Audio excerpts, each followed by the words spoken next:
వాటికి 11 రకాల ఆభరణార్చనలు ఉంటాయి. ఈ 11 రకాల ఆభరణార్చనలో అష్టదిక్పాలకులు ఉంటారు, వాళ్ళు 8 మంది. తర్వాత త్రిశూలేశ్వరులు 8 దిక్కులా ఉంటారు, వాళ్ళు 24 మంది. తాండవేశ్వరులు మొత్తం 8 దిక్కులా ఉంటారు, వారు 108 మంది. అష్ట గణపతులు 8 మంది 8 దిక్కులా ఉంటారు. భవాది పృథివీమూర్తులు 8 మంది 8 దిక్కులా ఉంటారు. పంచబ్రహ్మలు 4 దిక్కుల ఊర్ధ్వ దిగ్భాగంలో, అనగా 25 శివలింగాలు 25 మంది, వాళ్ళు అక్కడే ఉంటారు.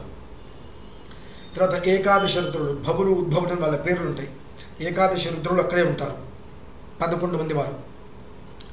తర్వాత షట్తారకులు ఇటువైపు ఉంటారు, 6 అక్కడే ఉంటారు. 135 మంది అమ్మవారి రూపం శివలింగాలు అక్కడే ఉంటాయి.